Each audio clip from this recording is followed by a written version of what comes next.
ಜನನ ಹೀಗೆ ಅಯಸ್ಕಾಂತ ತರ ಕೂರಿಸ್ಕೊಂತು ನಮ್ಮ ಟೀಮು. ಅದು ನನ್ನ ಮಿತ್ರರಾದಂಥ ಯಾರು ನಮ್ಮ ಸುಷ್ಮಾ ಮತ್ತು ಅವರ ಹಸ್ಬೆಂಡ್ ನಿಮ್ಮನ್ನಂತೂ ರಂಜಿಸ್ಬಿಟ್ಟಿದ್ದಾರೆ. They have given the ultimatum in entertainment. Give them a big round of applause. And ಕಾಸಿಮ್ಮು ಅದ್ರ ಜೊತೆಗೆ ಆ ಮುದ್ದಾದ ಹುಡುಗಿ ಹಾಡ್ತಾ ಇದ್ರೆ ಪ್ರತಿಯೊಬ್ಬರಿಗೂ ನಮ್ಮನೆ ಮಗಳೇನು ಅನ್ಸುತ್ತೆ. So one more big applause.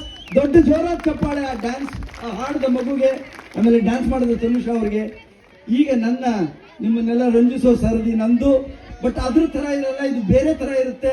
But ಒಂದಂತೂ ನಿಜ, ಪ್ರತಿಯೊಬ್ಬರು ಇದನ್ನ ನೋಡಿದ್ಮೇಲೆ ನಾವು ಮ್ಯಾಜಿಕ್ ಕಲಿಬೇಕು ಅಂತ ಆಸೆ ಆಗುತ್ತೆ. ನೀವು ಯಾರೇ ಬೆಂಗಳೂರಿಗೆ ಬಂದ್ರು, ನಿಮ್ಮ ಮಕ್ಕಳನ್ನ ಕರ್ಕೊಂಡ್ಬಂದ್ರು, ಉಚಿತವಾಗಿ ಮ್ಯಾಜಿಕ್ ಹೇಳ್ಕೊಡ್ತೀನಿ. ಅದು ಇವತ್ತು ನಾನು ನಿಮಗೆ ಕೊಡ್ತಾ ಇರೋ ಒಂದು ಸಣ್ಣ ಕೊಡುಗೆ. ಯಾರು ನಿಮ್ಮ ಹತ್ರ ಒಂದು ರೂಪಾಯಿ ಇಸ್ಕೊಳ್ಳೋದಿಲ್ಲ, ಯಾರು ಬೇಕಾದ್ರೂ ಮ್ಯಾಜಿಕ್ ಕಲಿಬಹುದು. Thank you. ಮೊದಲನೇ ಮ್ಯಾಜಿಕ್ ಅಲ್ಲಿ ನಮ್ಮ ಪರಮಾನಂದ ದೇವಸ್ಥಾನವನ್ನು ಮನಸ್ಸಲ್ಲಿ ಇಟ್ಕೋತೀನಿ.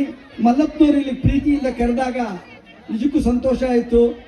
ನಾವು ಬೆಂಗಳೂರಿಂದ ಬಹಳ ದೂರ ಬಂದು ನಿಮ್ಮನ್ನ ರಂಜಿಸೋದಕ್ಕೊಂದು ಅವಕಾಶ ಇದೆ. ಅದರ ಸೌಂದರ್ಯ ನೋಡಿ. ನಿಮಗೆ ಮೊದಲನೇ ಮ್ಯಾಜಿಕ್ಕು ಒಂದು ದೇವರಿಗೆ ಸಂಬಂಧಪಟ್ಟಾಗಿರುತ್ತೆ.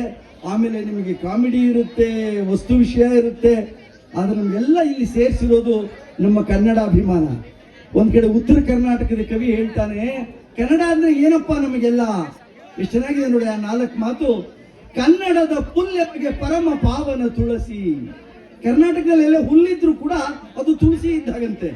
ಕನ್ನಡದ ಪುಲ್ಯಮಗೆ ಪರಮ ಪಾವನ ತುಳಸಿ, ಕನ್ನಡದ ಕಲ್ಯಮಗೆ ಸಾಲಿಗ್ರಾಮ ಶಿಲೆ. ಕರ್ನಾಟಕದ ಕಲ್ಲುಗಳು ಸಾಲಿಗ್ರಾಮ ಇದ್ದಾಗೆ ಅಂತ. ಕನ್ನಡದ ನುಡಿಯದುವೆ ಗಾಯತ್ರಿ ಅದ್ಭುತ ಮಂತ್ರ. ಕನ್ನಡದ ಶಬ್ದ ಮದೆ ಯಮಗೆ ಓಂಕಾರ.